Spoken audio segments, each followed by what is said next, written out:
So, just a small introduction, especially for those who doesn't know Wendy. I'm just pretty new in the community of WordPress, and I started to organize WordCamp Vienna since 3 years ago. But then the colleagues decided they wanted me to be the lead organizer, so I decided, okay, then I maybe need to go to WordCamp Europe and learn how the things work and how is everything. So I was meeting you, I think, first in WordCamp Madrid in 2023, as possible, and then I was volunteering for WordCamp Europe in the last 2 years, and you were leading the volunteers in Athens. That's 325 people lead. And last year, she was one of the main 3 organizers of the WordCamp in Torino. Amazing job with Juan Hernando and Takis, no? Yeah, exactly. And wow, it is, you cannot figure out how much work and how many hours in the week they will put for the whole year to prepare such a conference for 3,000 people, 3,500, so it's a lot of work. So I'm sure these are very valuable tips of what we can do better or not. Yeah, so please, you're very welcome. Yeah, I'm super excited to be here, organizing WordPress events, do's and don'ts, from one of the lead organizers, like you said. Last year, I was one of the lead organizers. My name is Wendy. I am going to jump through. Don't hesitate, if you have any questions, to ask them immediately. I am not a practiced, prepared speaker. I have slides with images, and I just talk around it. So if you have any questions, feel free to ask them at any point. All right, so this is me. I am the one in the unicorn outfit because I have a unicorn outfit. I am a big fan of WordCamp Europe. I was at the first WordCamp Europe in 2013. I missed 2 because I had no money to go to Seville and to Sofia. But all the other WordCamp Europes, I was there, and for me, it's the best. It's my work family, it's my international family. It makes me happy. All right, this is what we are gonna do today. I put the questions at the end and the items like randomly there. But the questions at the end, but like I said, don't hesitate to ask your questions immediately if you have any. All right, I'm going to start with a summary just so you know that what we are working towards. And then I'm going to explain why this is the summary, and then we are going to end with the conclusion that is also the summary. All right, the summary. It's all about the people. WordCamps, WordPress, contributing. For me, software is nice, we can do things, but for me, it's only a way to connect to other people, amazing people, like you and the people there and people around the world. And the fun thing about WordCamp Europe is that you can connect to people from all around the world, not only Europe. All right, a little bit about me, just so you know. This is me. My name is Wendy with IE. Funny story. My mom, I am from the Netherlands. My mom thought it would be easier to spell with IE because that would be the Dutch way of spelling it instead of with a Y at the end.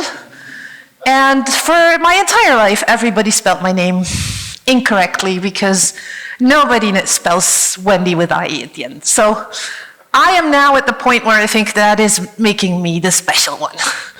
I have 3 living creatures in my life that are my heart and my soul. It is my daughter. She is 24, currently living in Australia, taking care of kangaroos. This is a tiny little kangaroo baby.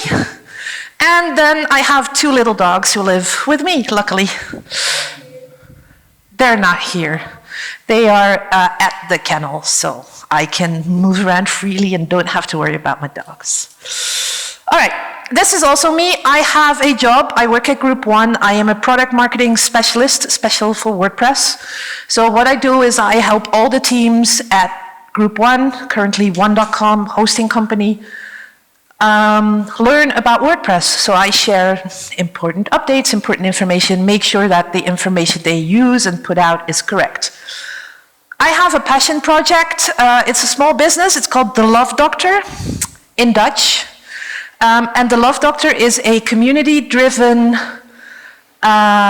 we call ourselves a learning collective, and we learn about connection. Connection to yourself, connection to each other, connection to friends, colleagues, family members, that kind of connection.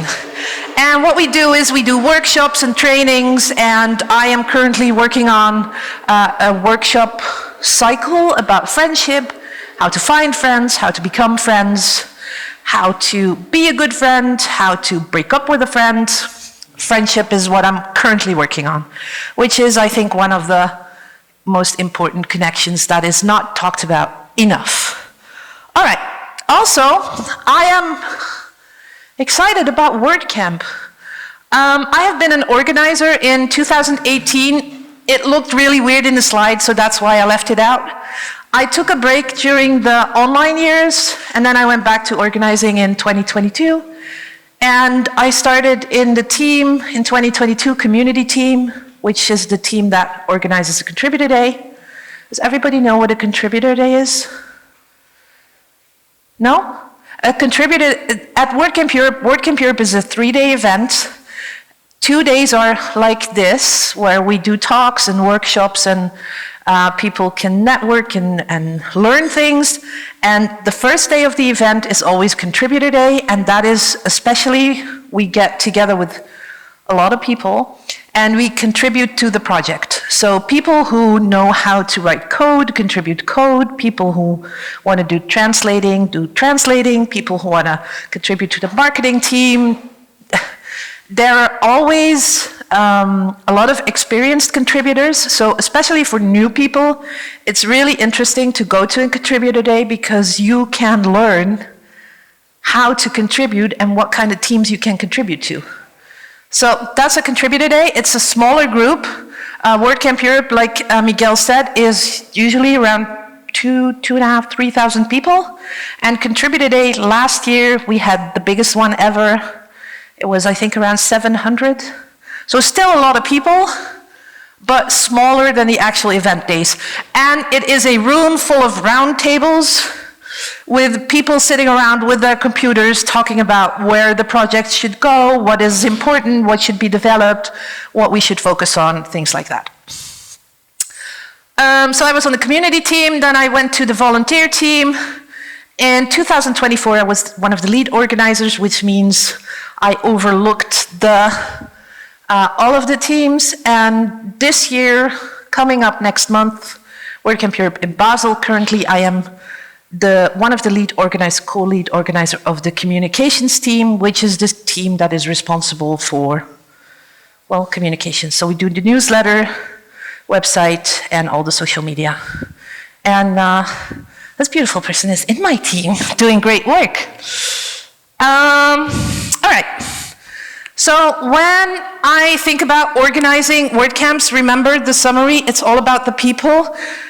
When you start working on organizing an event, whether it's your first time joining an already existing team or whether you're setting up a new team, the first thing you need to do, in my opinion, is connect to the people, which is the foundation.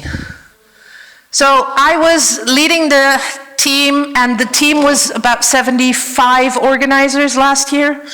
I was leading the team with Takis, who is the one with the long beard. He is from Greece, and Juan, the one with the short beard standing up, he is from Spain. And together we led the entire team. So what we did in the beginning is meet up, chat, talk, share our ideas for the event, share the things that we were important, especially before we were starting to gather our team that was going to do the work. We spent a lot of time getting to know each other and also learning about what works for me, what works for you, what's a trigger for me, what is a trigger for you. Because investing time in getting to know the people you work with, if you have it, is super helpful down the line. Because as people who have been organizing events probably know, organizing an event, in the beginning it's like, yeah, we have time, everything will be fine. And then suddenly it's 1 month until the event and you have like this, and this to be done. And stress rises, and stressful situations are not the best to bring out the good in people. So it's helpful if you know the people you're working with and you have created some credits together about, hey, it's stressful for me, sorry I snapped at you, sorry I did this, sorry I took a decision without asking you, but I was stressed.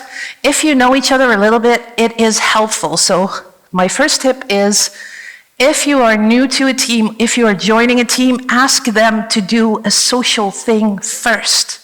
Get to know them. Also, WordPress people are like super nice and they are really easy to hang out with. So it's not like punishment to do something fun with them. All right. Next thing we did, based on my experience, yeah, go for it. Interested, what in your experience is the best social activity to help to get really beer? After party. Parties are always good. I don't drink alcohol myself.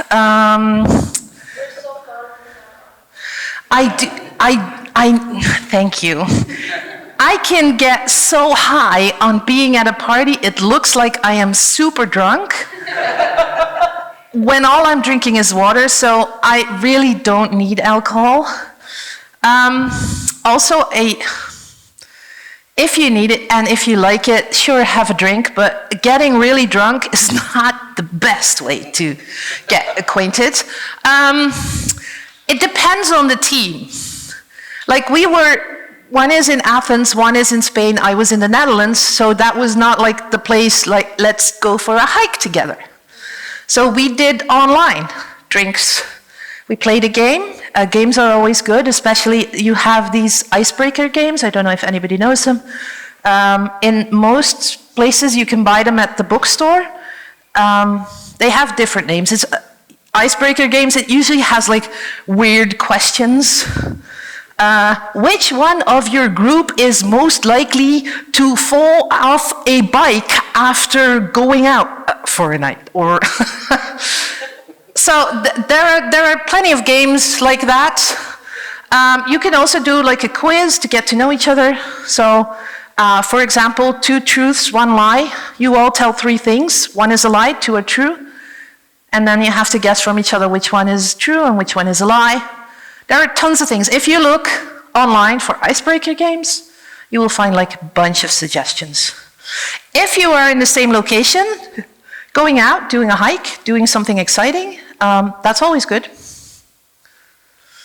All right, so next we created a manifesto because you can decide on rules which you are going to follow, but we decided it is better if we decide what kind of team we want to be and then adjust accordingly. For us, these were the things. So we wanted organizing for our team and for ourselves to be fun. We wanted it to be easy and we didn't want any drama. To be clear, we decided this in August 2023.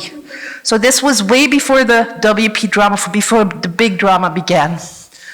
And what we did is we wrote them down, we put them on the website, and we checked every week, are we still following these principles? Because it is really easy to get lost in whatever drama is there at that moment. But check it, hey, are we still having fun? Are we still making it as easy as possible for ourselves? If the answer is no, what can we do? How can we adjust? How can we go back to having fun? Because for me, fun is one of the core things in my life. If I am not having fun, I'm just not doing it. Life for me doesn't work without fun. And these are our principles. It can be different for everybody. I mean, commitment could be nice. There are really a lot of values you can pick from. So for us, it was these 3. And to be clear, pick your own. All right. The next thing is we set boundaries. At least I did for myself. This is not something that everybody does. I know, for example, Takis, the Greek guy, he spends a lot more time organizing an event than I did, but I work 32 hours, I have 2 dogs, my daughter still lived with me back then. I also have friends, I have a company. I do quite a lot of things, so if I spend 24 hours on WordCamp, I would either not be able to go to sleep or not work anymore, which is not helpful, because WordCamp for me and for all of you, as far as I know, is volunteer work, so it is done in my spare time, which means I have to be very clear what time I use to do the volunteering for a WordCamp. And for me that meant I only check my Slack. WordCamps communicate usually over Slack. I only check my Slack once a day. And I reply to everybody. If you don't reply back immediately, that's totally fine.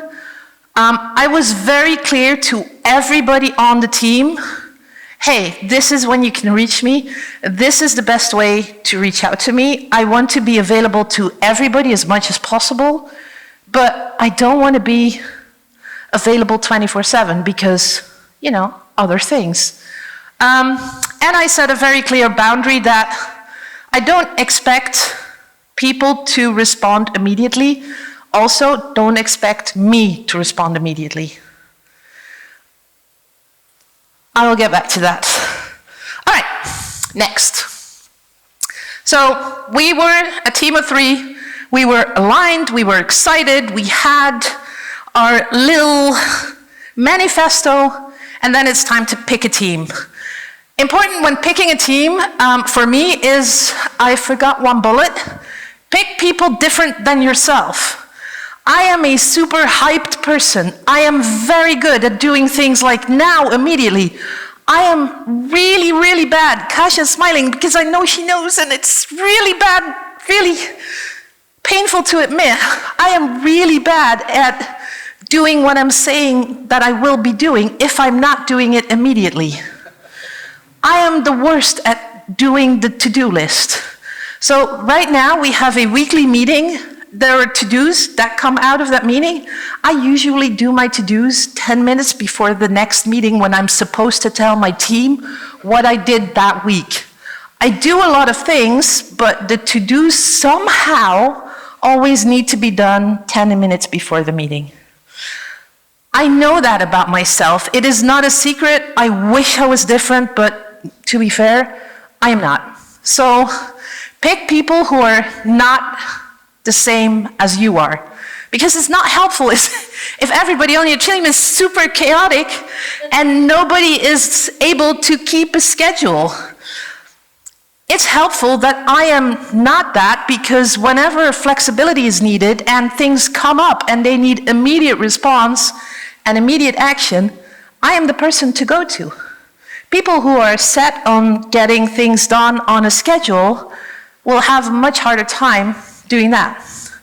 The same thing that with when I look at Juan and Takis and myself, I am super looking forward, driving change. I wanted to change like a bunch of things. Takis was way more, I think things are good the way they are. That's helpful, because together we can move forward in a pace that is acceptable and usable and doable for everybody. Because if I was leading the thing, we would have a completely different WordCamp by now. If Takis was leading the thing, nothing would change. So having a little bit of everything is helpful, especially in a bigger team. And make your team members align on the principles that you set as a lead. If you are not a lead, try to open up the conversation. Say, hey, it would be really helpful for me if we had some guiding principles. Can we write them down? Can we create them? All right. Are we clear so far? Yeah? Cool. Oh, I don't even know how much time I have. Okay, little reminder. It's all about the people.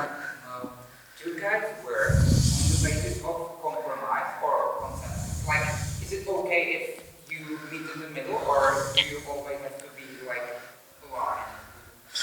First of all, I am always right. As long as we agree on that, both are fine. It depends. Some things are a compromise, and some things are consensus. And some things are just worth saying, hey, this is really, really, really important to me.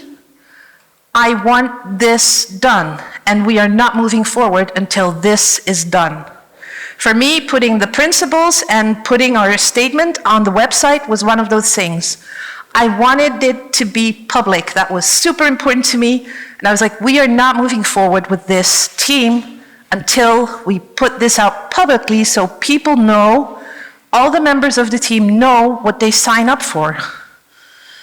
Because it's about the people. If the people are not on board with where you want to go, it's really hard to organize anything. All right. It's all about the people. You have invited the team, they're excited, they're on board, you are getting ready, the teams know what to do, people are happy, they start working, and it's a mess. One thing I learned, one thing I'm still practicing is the clear is kind. It is a quote by Brené Brown.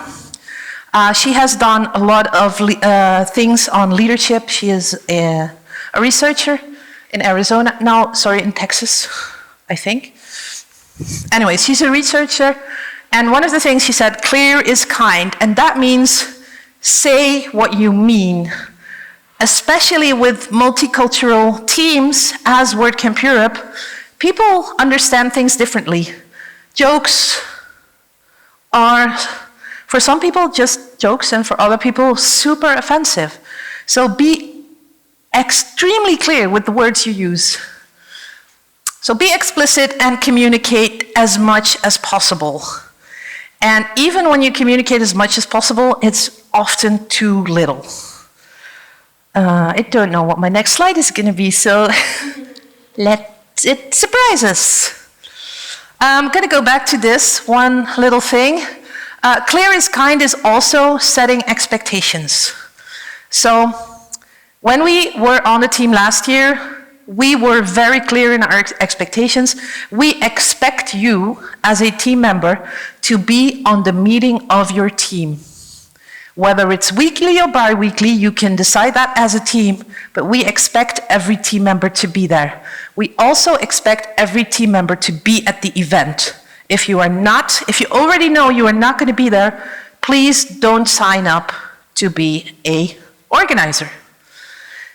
It's rough for some people, I understand that, but for us it was super important. So be explicit. That means you can rule out all the people that don't play by your rules. And that's helpful, because if we want to organize things together, or if we want to play a game together, it's really nice if we align on the rules that we work with. All right, delegate. So as leads, as you can imagine, with a team of 75, you can't do everything. Basically, you can do nothing. And this is one thing that I currently see in a lot of co-team leads. I am leading a team right now. As a lead, you're not supposed to do anything. I'm looking at you directly. You're not supposed to do anything. You are the one who decides or who makes the final decisions. The team members get to do the work. And they get to do that because you trust them. You know that they can do the work. So you manage the people. You are available. You are available to help them to build their trust, to build their confidence. That's going to come back in the next slide somewhere within this slideshow. But you are not the one doing the work. If you are the one doing the work, if you're not the one managing the team or delegating, remind your lead that they are not the one to do the work. Because if you are both doing the work, or if you are all doing the work, it's just going to get messy. And clear is kind. So remind your lead that they are the lead. They are supposed to manage, distribute, decide, but not do the work. All right. Trust. Trust is assumed very often Like, yeah, we're a team, we trust each other. Trust is built. It builds in like multiple mini micro moments where you prove that you are trustable and that you are trustworthy. Trust is also very easily broken, as we've seen with the drama going on. It is, and it takes a long time to rebuild trust. So if you have the option, I believe the best way to gain trust and to grow trust and to get trusted by people is to be as transparent as possible. Have conversations in public channels. People can read what is going on, people can see how decisions have been made or what led to the making of the decisions. And I mean, I have been in groups where decisions were made in DMs, and that meant that sometimes I was surprised by a decision was made, and I was nowhere was I able to find what led to that decision. So encourage transparency, have conversations in public channels. So also people from other teams or people who are not really into that subject can join in the conversation. They might have something valuable to add. Who knows? Who knows? This was very important. This is also something that you need to keep reminding people of because it's so much easier to go into a DM, ask someone, hey, can we fix this, that, and the other, instead of going into a channel saying, hey, people, I need this fixed, who is going to help me fix it? And if nobody shows up, you ping that person or you ping the person you want to ask in the public channel. Do everything in the public channels, if possible. If it is privacy sensitive, or if it is about their personal life, or about another person, something, then a DM is, of course, justified. All right, and the last thing I think we as organizers, but also as leads, need to do is empower. I mean, my ego really loves to say I was one of the leads of WordCamp Europe. I was not saying that to the team. At least I hope that's the way they experienced it. I was there for them. I was there to help them do their work. Whatever they needed, whatever hard decisions they were not able to make, I was there to help them out. So the questions I asked the most is, what do you need? How can we get whatever the problem is solved? And it is really hard because I am an easy decision maker and not everybody is the same. So I would know what they needed to decide when they asked the questions. And I would need to give people time to come to a decision themselves, even if it was not one that I would make. All right, and then finally, keep in mind that all organizers, yourself included, are volunteers. They are motivated to do this for some reason. One thing that you can't give volunteers enough is recognition and rewards, which means compliment them for being there. Appreciate that they are actually there. Take every opportunity to applaud them, which I would like you to invite now to applaud the people from WordCamp Vienna, because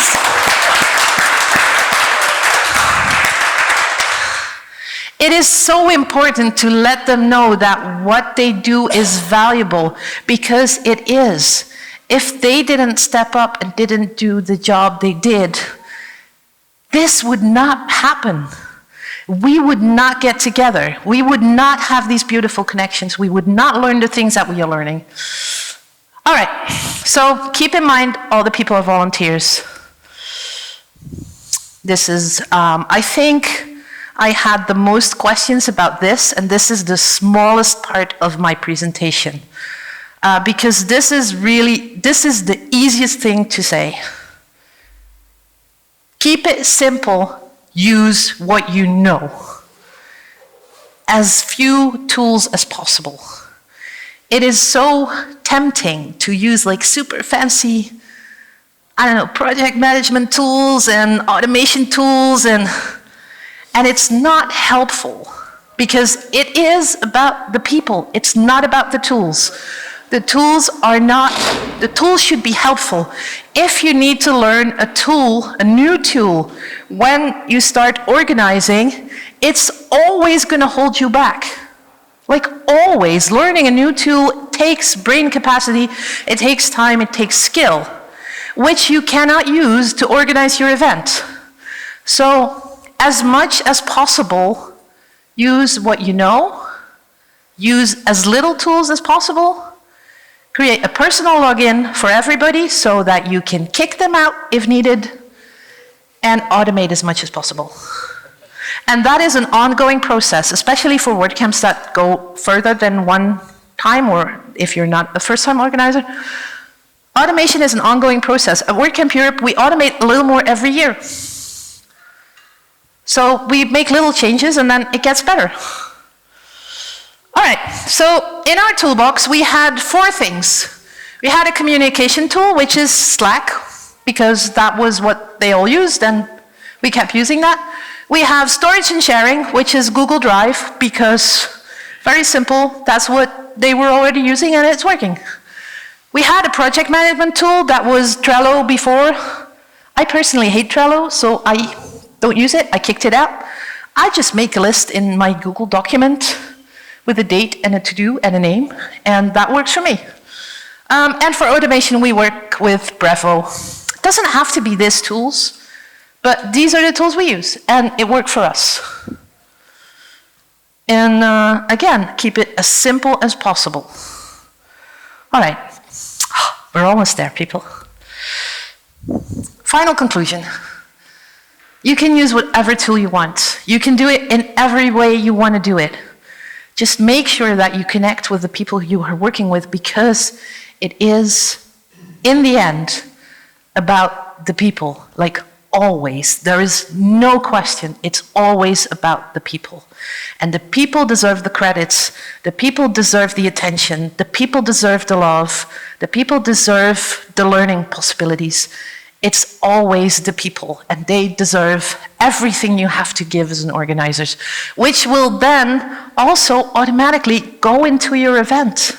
And it will go to the people that are there, and someone might be inspired to join your team and also start organizing, which creates like an ongoing flow of organizers. This is why we keep having these nice events everywhere. All right. I was super pleased with the way we handled things. We didn't have any drama in Torino. We had a very excited team. We had no dropouts in the organizing team. So everybody who signed up stayed until the end. There were some people that were not able to attend the event because of personal circumstances. But in the end, the entire organizing team that signed up made it to the end, which for me was like, yeah. But we also did miss some things. So what we missed. We missed the bigger team. I'm going to start with that. Within WordCamp Europe, there are sub-teams. So we have like 10 sub-teams, and then we have team leads in every team. And every week, the team leads come together. What I would have done differently now is I would have paid more attention to the sub-teams knowing what the other sub-teams were doing. Because somehow that kind of got missed.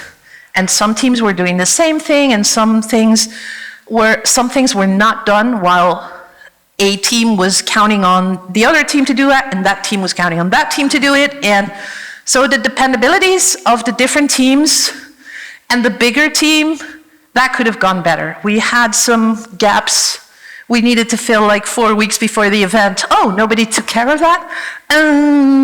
Let's get cracking. And one other thing I want to do is strict time management. I was very, very clear with my time management for me, but we also had members on the team that were like full-time working on WordCamp Europe, which is not okay. I mean, if I were to do it something like this again, I would be way stricter on telling people, take a break. We need you to be rested and relaxed and spend time with your family. We can't have you break up over WordCamp Europe. It didn't happen, to be clear, it didn't happen, but that is how committed people were, which commitment is good, but not at the cost of everything. So that is what I would have done differently. So if you are organizing, and please keep that in mind. All right, summary. Like I said, it's the same as the way we started. It is always about the people. Keep the people happy. Keep the rest as simple as possible. And also, for all the organizers, whether you're doing it by yourself or you have an enormous team, it will be fine. Because the WordPress community is full of dedicated people who are always happy to help. So even if you forget something, or even if you have like a water leakage we had in Torino, where a pipe broke and half of the sponsor area flooded, it will be fine. It was just water. Everything was wet, but in the end, it was just water. All right. How did I do time-wise? I think I am okay-ish. Any questions?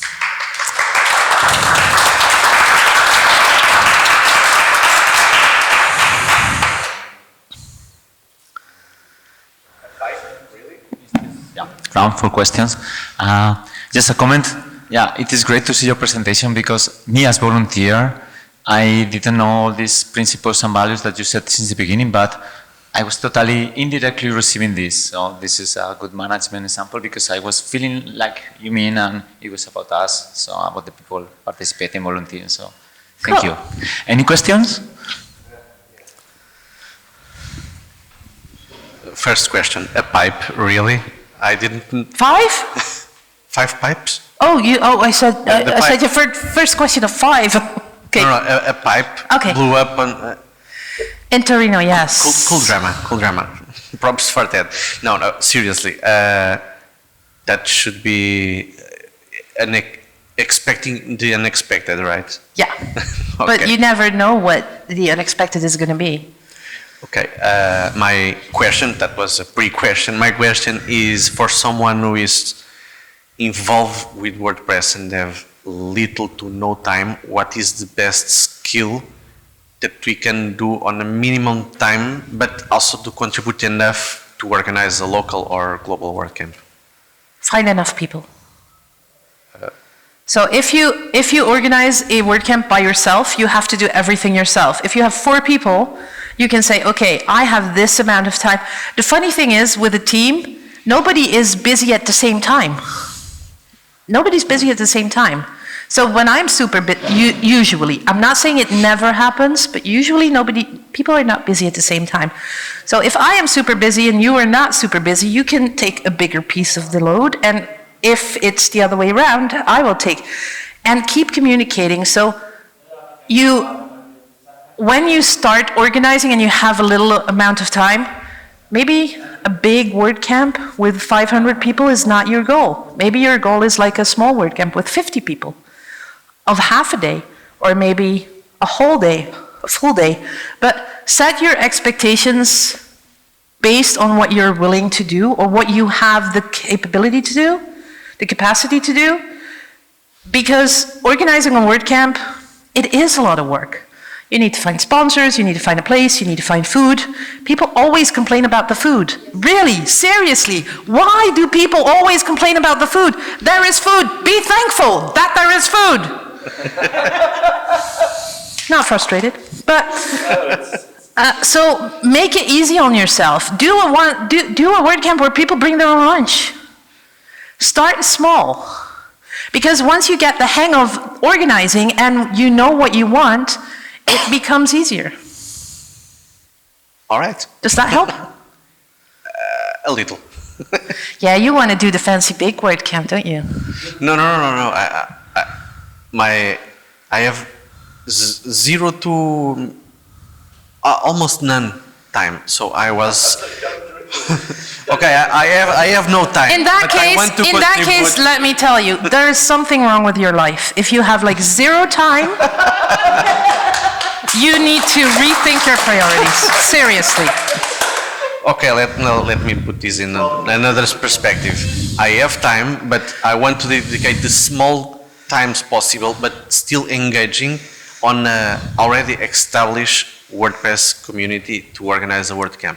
What is the, I'm not talking about the easy, but the straightforward, not too much diverge path on a specific position. For example, social media, designs, something small that can engage. So it depends on what you are aiming for. If you are looking to spend most of the work done in the beginning of the organizing and not as much at the event, I would say go for the sponsors team. If you want to do the most work at the event, I would say go for the content team, so go for the speakers team. That helped a lot. I do also want to point out that this is not the way it works. You are volunteering, you are doing this in your free time. Pick whatever you like the most, for now. It's not forever, you're doing this for one time. Pick what you like, pick what you think is, hey, this is exciting, I want to do this. I am really interested in learning about this. I really know I have skills. I can help this team. I want to contribute to that team. Let that lead you in the choice you make, not in the amount of time. It really, volunteering is really not in, hey, I have this little time, I want to get the most of it. It is for, you do it for you. You do it because you gain something from it. It's not because you want to be like whatever holy person because you volunteered so much. You're doing it for you.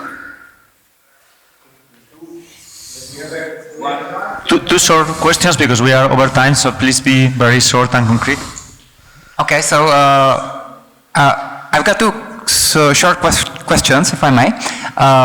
Is it okay? Two short questions. Only one. Only one. Okay. And then you can ask about the person. You can ask me later. I'm around. So. Okay. Then how do you resolve any disagreement or conflict when they arise, when they in a team? You decide. You make a decision. It really doesn't. In the end, it really doesn't matter what decision. You make a decision, you move forward, and you keep an eye out thinking, hey, okay, this was a good decision, I am happy we made this decision, or this was I'm glad we made this decision, but this was not the right decision, we need to reiterate. You can always go back to your decisions. It's never like, it's not a never-ending story. It's an ongoing process. So just make a decision. A very quick question. I know people who first organized a WordCamp and they actually left community because they were burnt out and felt it was like too much for them, at least for like some time, like a couple of years. How do you make sure that everyone after the event is done, it feels like accomplished instead of like feeling like, oh, it's already, finally it's done, finally it's over, especially with those events that are as big as like WordCamp Europe's.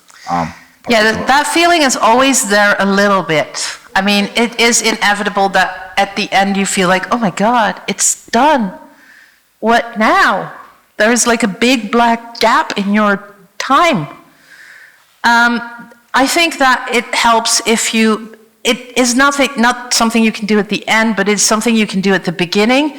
Make sure you limit the time you use for WordCamp. It's not your life. It really isn't. It's great. I love it. It plays a big part in my life. But in the end, my life is my dogs, my friends, my family, my home, my job.